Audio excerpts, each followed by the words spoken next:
here with Dan Kilbridge, 24/7 Sports. Full court press after a dramatic overtime win. Michigan State over Wisconsin, 64-61, in what can only be described as a season-saving game, Dan. Absolutely. I mean, you look at where they could have been, a devastating loss. You know, they're down 9 with a little over 3.5 minutes left at home to Wisconsin, not even one of the top 3 teams in the league right now. You know, that could really end your season right there and get thoughts of, you know, where is this team gone, woe is me, and then all of a sudden, they get a spark, and Draymond Green gets the tip in, Keith Appling gets the dunk following the steal. They're right back in. Next thing you know, this team has tons of momentum moving forward. Michigan State down 53-44.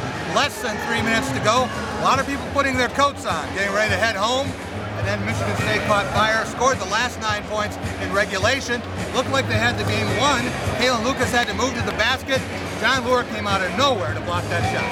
Yeah, absolutely. I mean, Kalen Lucas, I thought, was very aggressive getting to the basket today, but as you mentioned, Lure was right there waiting for him, and it did kind of have a crazy little ending there, especially you know, with the free throw situation. Spartans missing some there, but pulled it out in the end. Draymond Green, the star of this game for Michigan State, a career-high 26 points, 21 after the intermission, really took over for the Spartans, and he was the driving force in that comeback late in the second half. And there was so much made of his decision process this week. You know, is he shooting too much? Is he not shooting enough? All of a sudden, he's got an open look at 3 with the game 53-50, MSU trailing. He looks like he's going to shoot it, then finds Corey Lucius wide open on the wing. He drains the 3. Great decision from Draymond there. It sent the game to overtime and allowed the Spartans to win it. Before Kalen Lucas made his last 3 free throws, Michigan State just 14 for 22 at the line. That was nearly their undoing again. And I don't know how long the Spartans can dodge bullets when Darrell Summers scores 3 points. Yeah, he wasn't anywhere to be found for most of the game. Didn't look like he had a lot of enthusiasm, and the Spartans really didn't get much offense from a lot of guys throughout this game that you thought they would. And like you mentioned, the familiar problems were there, and it's hard to ignore, but the way they won it going forward, I mean, you think this has got to be a really positive game, obviously, and something that maybe gives them that focus and that drive that they talked about. One other guy, Dan, who gave Michigan State a lot of energy at just the right time, Delvon Rowe. He had a key move on a baseline drive and dunk when it looked like Michigan State was just about sunk. And then, leading by 1 in the overtime, he played tremendous defense on Jordan Taylor, forced the errant shot to bounce in the corner. Kalen Lucas was fouled, and then he made the 2 free throws to ice it. I thought that could have been a bad switch. Him and Appling switch, so all of a sudden Appling's on Lure down low in the post. You're thinking maybe he dumps it off and there's a big mismatch. But Rowe played phenomenal defense the entire game, I thought, on Lure.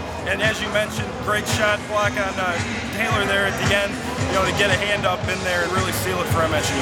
If Jordan Taylor could have dumped the ball down to Lure, he had a layup, but Delvon Rowe looked like an octopus out there waving his arms.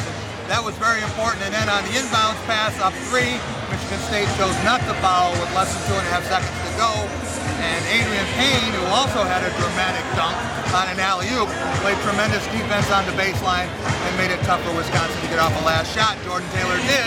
It was online, but just short. Yeah, it wasn't close, and as far as the basket goes, and then you look at, you know, MSU, like you mentioned, Payne, a lot of guys here contributed that maybe haven't this year. I mean, Nix gave a few good minutes in there. There were a lot of guys who kind of rose up and I thought played well that maybe haven't so much this year. Michigan State now 11-5, 3-1 in the Big Ten. They get Northwestern back here Saturday afternoon.